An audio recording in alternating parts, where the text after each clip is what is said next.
बहुत ही प्यारा टॉपिक है, पढ़ते चले आ रहे हैं। 9 में पढ़ा, 10 में पढ़ा। एक्टिव से पैसिव क्या है, इसमें होता क्या है?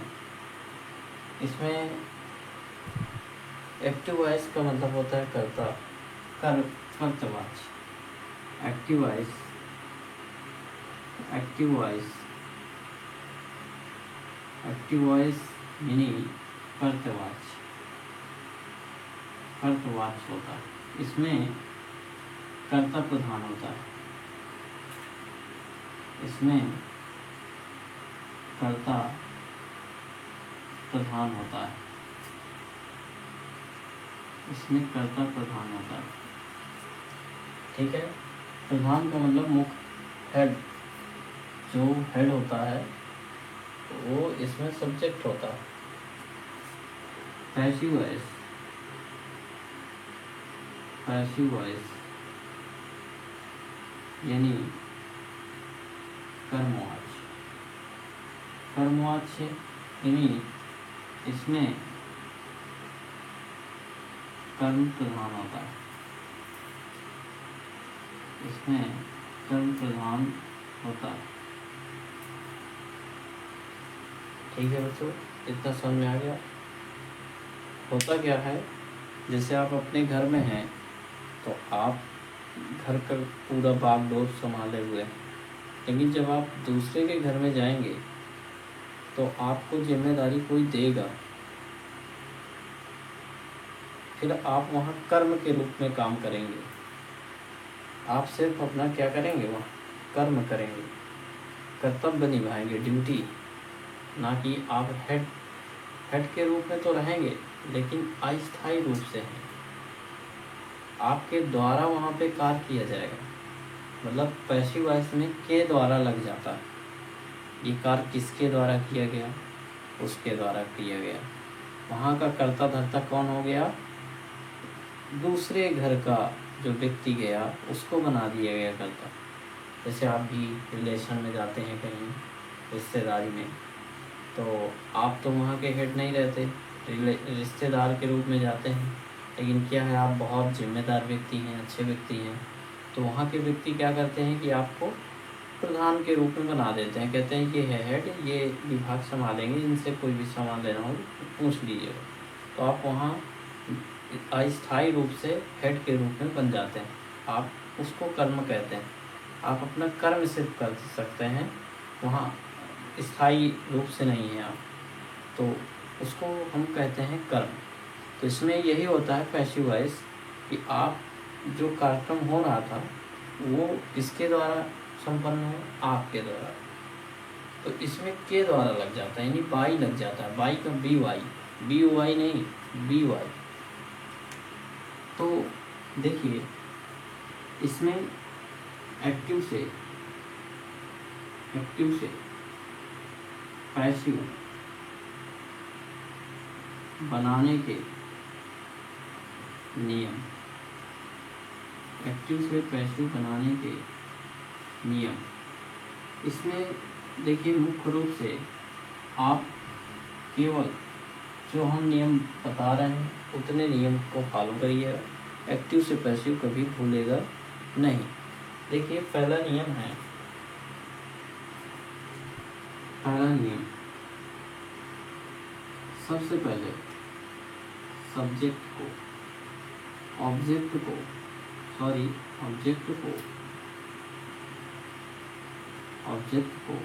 सब्जेक्ट बनाते हैं।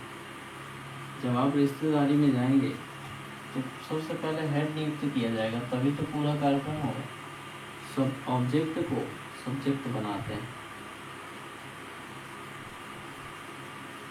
दूसरा नियम, उसके साथ भाई ऑब्जेक्ट तो है लेकिन कुछ ना कुछ हेल्पर भी तो चाहिए, वो अकेला थोड़ा कार्य कर देगा।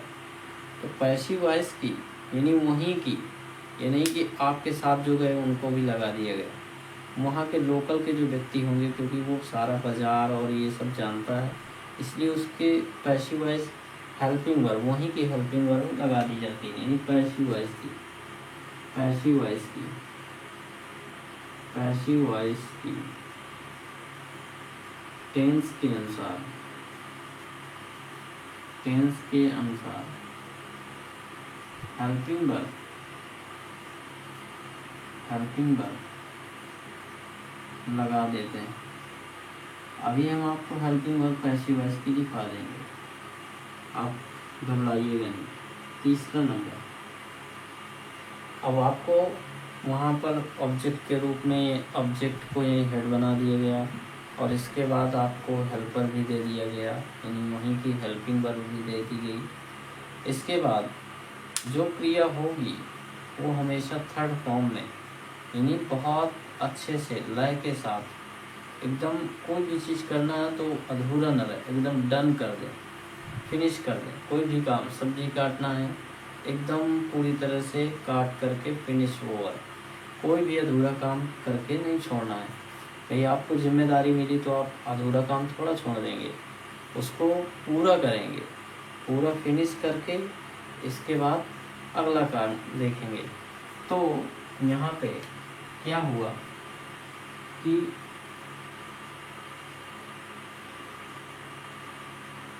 वर्ब की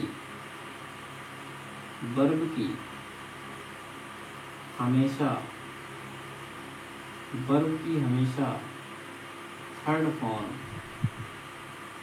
प्रयोग करते हैं, थर्ड फॉर्म प्रयोग करते हैं। थर्ड फॉर्म का मतलब होता है डन, कोई भी काम फिनिश। और चौथा नंबर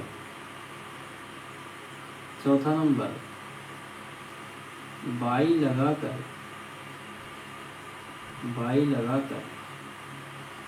सब्जेक्ट को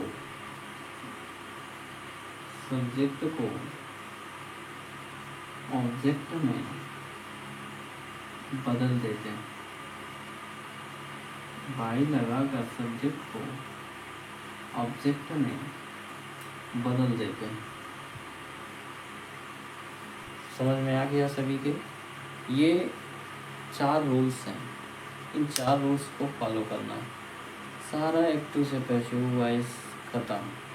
इन 4 नियमों को याद में रखते हुए हम आगे बढ़ते हैं कि आप पैसिव वॉइस की हेल्पिंग वर्ब क्या, कैसे, किस का पैसिव वॉइस बनेगा, किसका नहीं बनेगा, ये एक सारणी के रूप में हम समझते हैं।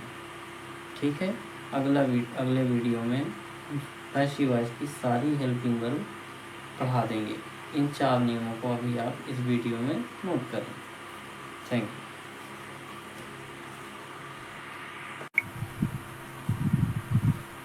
देखिए एक्टिव से पैसिव की हेल्पिंग वर्ब कैसे यहाँ पे चेंज हो जाती हैं। एक्टिव में अलग हेल्पिंग वर्ब होती हैं, पैसिव में अलग हेल्पिंग वर्ब होती हैं। जैसे कि आप बोर्ड में कॉलम देख रहे हैं, active voice and passive voice की हेल्पिंग वर्ब। ये बहुत प्रॉब्लम करता है जब एक्टिव वॉइस से पैसिव वॉइस हम बनाते हैं, अक्सर परेशानी हो जाती है। तो यहाँ पे देखिए एक सारणी में समझ लेंगे एक्टिव वॉइस में क्या हेल्पिंग वर्ब है और पैसिव वॉइस में क्या है। देखिए बोर्ड में देख रहे हैं कि प्रेजेंट टेंस, प्रेजेंट के 4 पार्ट होते हैं, पास्ट के 4 होते हैं और फ्यूचर के। इस प्रकार से कुल 12 टेंस हो जाते हैं। प्रेजेंट टेंस के present indefinite, present continuous, present perfect, present perfect continuous. ये प्रेजेंट ऊपर हमने लगा रखा था। हर बार प्रेजेंट ना लिखना पड़े इसकी वजह से एक बार ऊपर लिख दिया है। प्रेजेंट हर बार इसमें लगाना है, indefinite, present continuous, present perfect, present perfect continuous. इसी प्रकार यहाँ पास्ट में बातें हैं, यहाँ से पास्ट चालू हो गए है, पार्ट वही लेकिन क्या लग जाएगा, पास्ट लग जाएगा। Past indefinite, past continuous, past perfect continuous. इसी तरह से फ्यूचर के, future indefinite, future continuous, future perfect और फ्यूचर परफेक्ट कंटीन्यूअस। इस प्रकार से 4 4 8 4 12 टेंस कुल होते हैं। तो एक्टिव वॉइस जब आप ट्रांसलेशन बनाते हैं तो ट्रांसलेशन में जो सब्जेक्ट होता है, सब्जेक्ट के आधार पर हेल्पिंग वर्ब लगाई जाती है। लेकिन पैसिव वॉइस में क्या होता है कि कर्म प्रधान होता है, कर्म के आधार पर लगाया जाता है, तो हेल्पिंग वर्ब भी चेंज हो जाती है। एक्टिव वॉइस में सब्जेक्ट के अनुसार हेल्पिंग वर्ब यूज करते हैं और पैसिव वॉइस में ऑब्जेक्ट के आधार पर हेल्पिंग वर्ब यूज करते हैं। ऐसा नहीं कि जो एक्टिव वॉइस में हेल्पिंग वर्ब होगी वही हम पैसिव वॉइस में भी यूज करते हैं, ऐसा नहीं होता। तो यहाँ पे देखिए एक्टिव वॉइस में प्रेजेंट इंडेफिनिट की हेल्पिंग वर्ब डू या डज होती है। डू या डज। डू या डज किस में करते हैं? नेगेटिव में और इंट्रोगेटिव में। सिंपल में डू या डज का प्रयोग एक्टिव वॉइस में नहीं करते। वर्ब की फर्स्ट फॉर्म में यस या यस का प्रयोग करते हैं। SSPP का नियम पढ़ा होगा, और जिसको नहीं पता तो हम वीडियो डाल देंगे तो देख लीजिएगा। देखिए डू या डज, अब जब पैसिव वॉइस बनाएंगे, कन्वर्ट करेंगे, तो जैसे डू या डज आप देखें तो सीधे उसको इज एम आर में बदल देंगे। तीनों नहीं एक साथ लगाना है। कौन सी वर्ब किसके साथ यूज होती है, जिसको ट्रांसलेशन आता होगा वो समझ रहे होंगे। तो यहाँ पे कॉन्टिन्यूस में अगर एक्टिव वॉइस में helping verb is am are है, तो इज एम आर के साथ रहेगा इज बीइंग लग जाएगा। मतलब इज बार बार बीइंग न लिखना पड़े, इसलिए इज एम आर इनमें से हेल्पिंग वर्ब लगेगी और प्लस दो क्या हो जाएगा, बीइंग जुड़ जाएगा। Is being, am being, are being. जब पैसिव में चेंज करेंगे, किसको चेंज करेंगे? कंटिन्यूअस टेंस को। परफेक्ट टेंस को, परफेक्ट टेंस की हेल्पिंग वर्ब होती है हैज़, हैव। तो जब पैसिव में चेंज करेंगे तो हेल्पिंग वर्ब बदल जाएगी, लग जाएगी हैज़ बीन, हैव बीन। एक टेंस आगे की हेल्पिंग वर्ब लग जाती। देख रहे हैं डू या डज, तो प्रेजेंट इंडेफिनिट में डू या डज, लेकिन प्रेजेंट कंटिन्यूअस की हेल्पिंग वर्ब एक्टिव वॉइस में क्या होती है? Is am are. वो जाके प्रेजेंट इंडेफिनिट में पैसिव वॉइस में बन जाती है हेल्पिंग वर्ब। यानी एक टेंस आगे की हेल्पिंग वर्ब पैसिव वॉइस में पहुंच जाती है। लेकिन कंटिन्यूअस एक ऐसा सेंटेंस है जो वही हेल्पिंग वर्ब यूज करता है, सिर्फ बीइंग लगा देता है, क्योंकि इज एम आर एक बी फॉर्म है। 3 प्रकार की फॉर्म होती है, बी, हैव, डू। वो भी आगे अभी डिस्कशन करेंगे। Perfect continuous tense, perfect continuous tense आपको एक्टिव वॉइस में ही हैज बीन या हैव बीन लगा मिल जाएगा। और जैसे हैज बीन, हैव बीन पहले से लगा मिले तो इसको नो चेंज, नहीं बदलते, पैसिव वॉइस में नहीं बदलते, सेम वैसे कॉपी कर लेते हैं। इसी तरह से पास्ट इंडेफिनिट की हेल्पिंग वर्ब डिड होती है।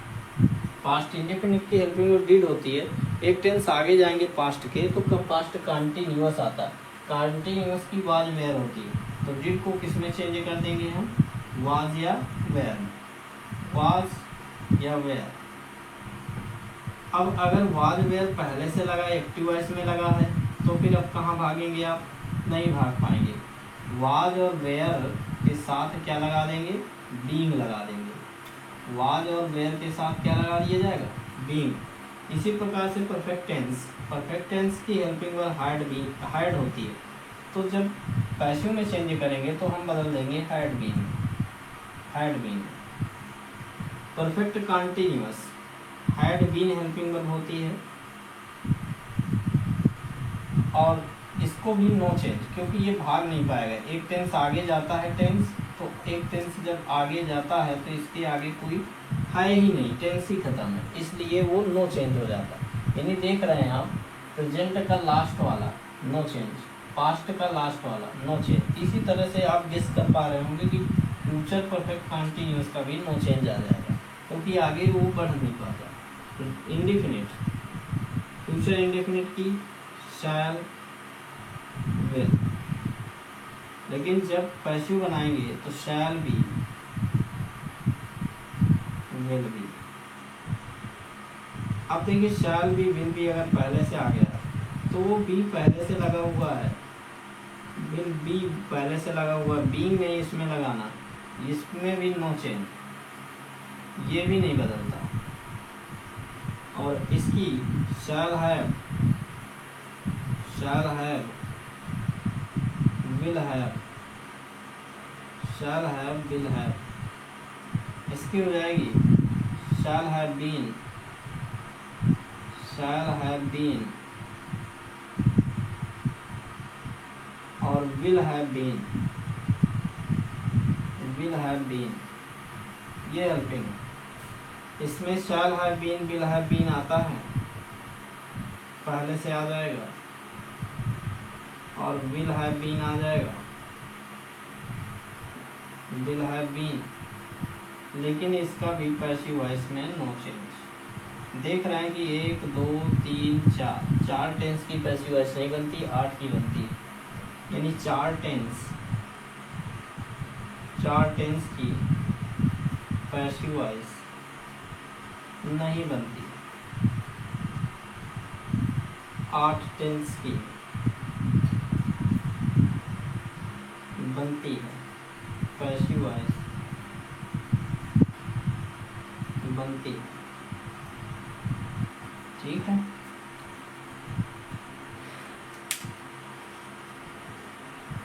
मैं आशा करता हूँ कि आपको ये वीडियो पसंद आया होगा। आप वीडियो को देखें और हम आगे एक्सरसाइज इसके और रूल्स करवाने वाले हैं। सारा एक्टिव से पैसिव डर आपको ख़त्म हो जाएगा, आपको डरने की कोई दिक्कत नहीं है। हम आपके साथ हैं, बोर्ड एग्ज़ाम में आपको ये बहुत हेल्पफुल करेगा। Thank you.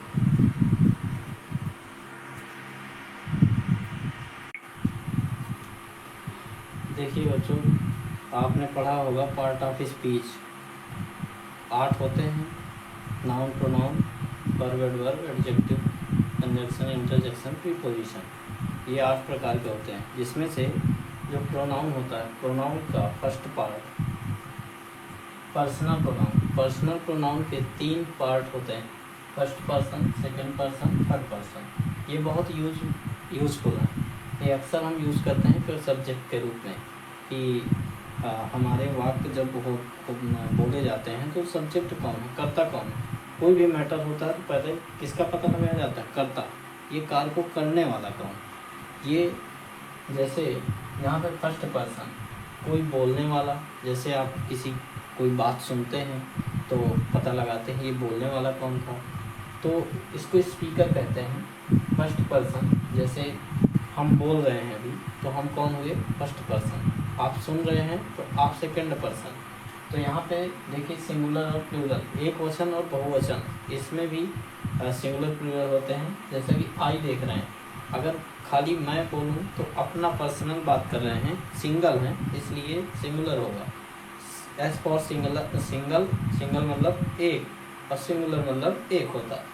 तो सिंगुलर आई और प्लूरल वी होता है, लेकिन दोनों किस में आते हैं, फर्स्ट पर्सन में। और सेकंड पर्सन सुनने वाला, जैसे आप सुन रहे हैं, हम पढ़ा रहे हैं, आप सुन रहे हैं, तो आप लिसनर, इसको सुनने वाला बोलते हैं, लिसनर, यानी यू लिसनर तो लिसनर ही रहेगा, उसमें थोड़ा चेंज हो जाएगा, इसलिए सिंगुलर यू होता है और प्लूरल भी यू होता है, ये नहीं चेंज होता।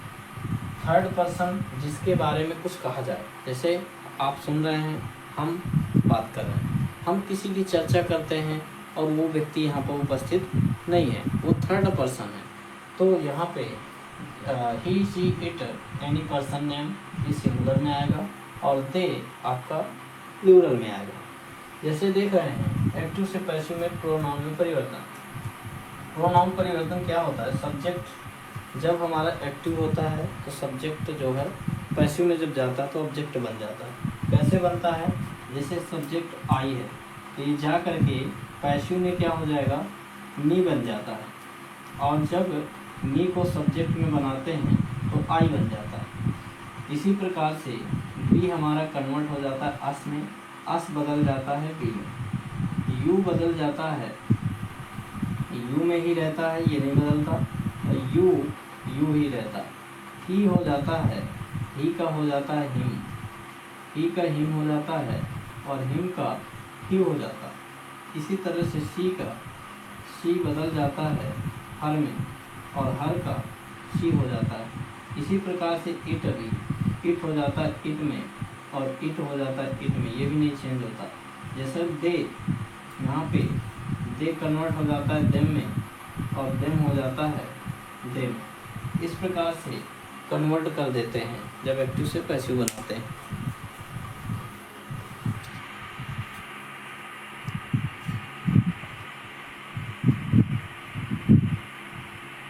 देखिए बच्चों, छूट गया था ये थोड़ा, देख लीजिए, रिकॉर्ड है, नोट कर लीजिए।